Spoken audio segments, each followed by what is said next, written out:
The main thing a parent can do is make sure that their child is getting the correct diet for the sport that they're in.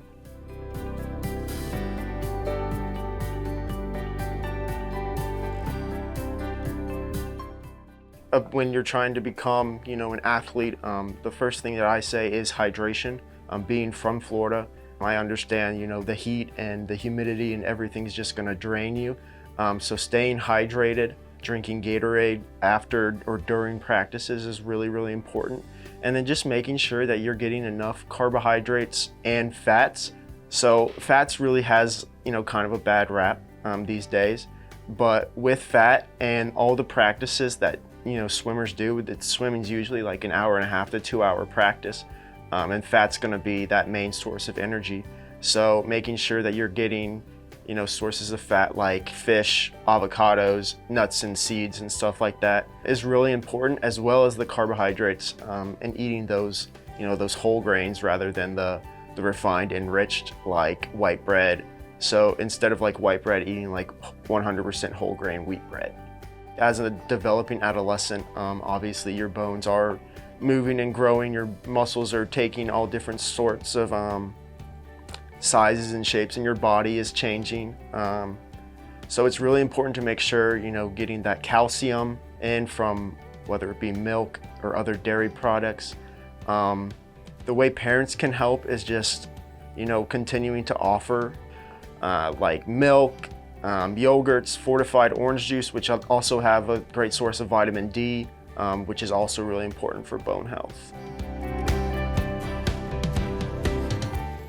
Like swimming, it's a very endurance sport, it's very cardio. So again, that fat is going to be really important, because through all the systems and the energy systems, that's going to be the main source of energy that you rely on. Whereas track is mostly going to be lower body, but if you're in the field or in sprints, it's going to be full body, because sprint you got to be able to get that torque and all that power from not only your legs but also your arms and your chest and your torso.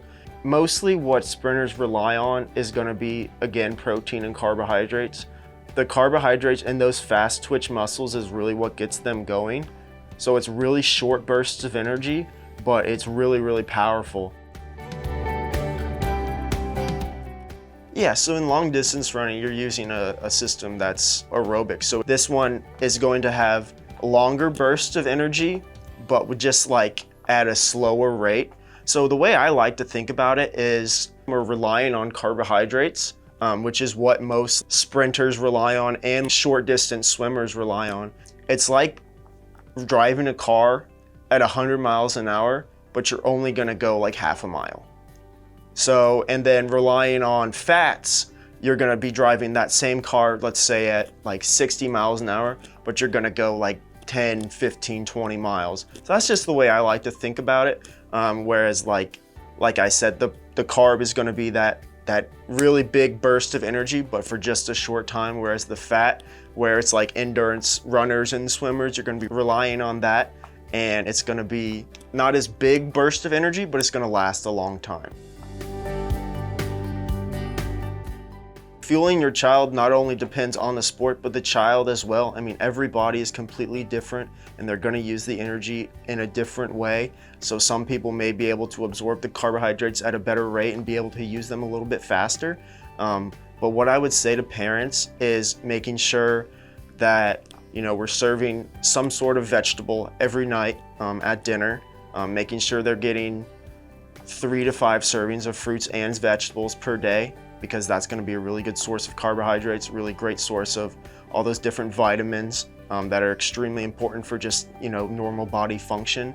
And then making sure that about, I'd say, anywhere from like a third to a half of their plate is full of these whole grains. So that's quinoa, that's brown rice, things like that. And then the other third is going to be that lean protein, whether it be chicken, pork, turkey, something like that. And always making sure that we're having heart-healthy fats, like the avocados or fish. So I'm a big proponent of seafood, like 1 to 2 times a week, because it's just really important you get those essential omega-3s and which is really important for normal body function, protecting your organs and livers, and then again, if you're in one of those endurance sports, your main source of energy.